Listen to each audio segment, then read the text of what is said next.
कुछ आकृतियों के बारे में सीखेंगे, जैसे आयताकार, वर्गाकार, बेलनाकार, शंक्वाकार, त्रिभुजाकार, वृत्ताकार, घनाकार या घनाभ के आकार का। इस यानी इनके हम आकार को आज सीखेंगे। जैसे आयताकार, आयताकार किसको कहते हैं? यानी अगर कोई ऐसी वस्तु है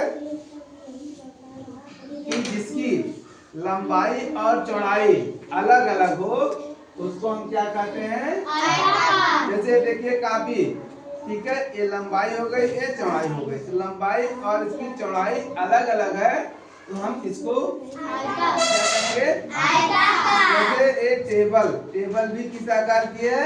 आयताकार। ये हमारा बोर्ड किस आकार का है? आयताकार।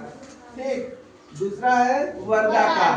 वर्गाकार यानी ऐसी आकृति जिसका यानी लंबाई और चौड़ाई दोनों बराबर हो। जैसे देखिए ये दिखाई दे रहा है, देखिए इसमें लंबाई और चौड़ाई दोनों बराबर है, तो दोनों बराबर है तो हम इसको क्या कहेंगे? वर्गाकार। ठीक है, समझ में आ गया? अगली है हमारी बेलनाकार, यानी जो आकृति बेलन के आकार। घर में आप बेलन देखे हैं ना? ठीक है ना? तो अगर बेलन के आकार का है तो उसको हम क्या कहेंगे? बेलनाकार कहेंगे। ठीक है, अगला हमारा है शंख, शंक्वाकार, यानी जो शंख, जैसे जोकर की टोपी होती है और जो बर्थडे कैप होती है, ये सब शंख के आकार की होती हैं।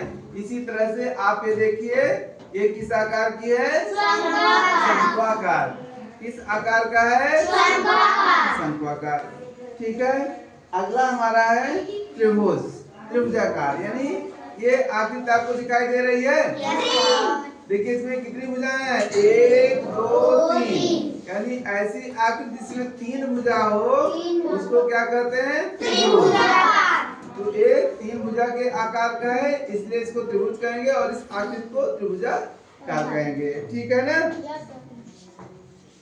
अगला है वृत्त, वृत्ताकार, यानी ये देखिए जो एकदम गोल होता है, जैसे और चूड़ी हो गई, कंगन हो गया, चुल्ला हो गया, ठीक है, और क्या है?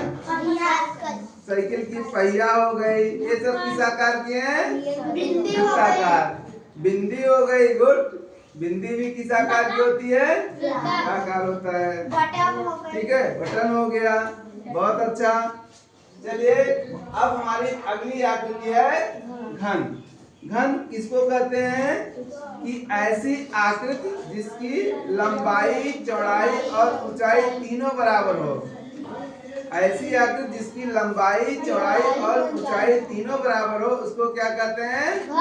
जैसे देखिए इसमें इसकी लंबाई है, ये चौड़ाई है और ये ऊंचाई है, तीनों बराबर है, तो इसलिए इसको हम क्या कहेंगे? क्या कहेंगे? गुड। और जब लंबाई, चौड़ाई और ऊंचाई अलग अलग हो जाए, देखिए जैसे इसकी ये लंबाई हो गई और ये वाली चौड़ाई हो गई और ये भुजा इसकी ऊंचाई है, इसमें लंबाई भी अलग है, चौड़ाई भी अलग है और ऊंचाई भी अलग है, तो जब लंबाई, चौड़ाई और ऊंचाई तीनों अलग हो जाएगी तो उसको हम क्या कहेंगे? क्या कहेंगे? चलिए बहुत अच्छा, आप लोगों को समझ में आ गया है। ठीक है ना? चलिए धन्यवाद।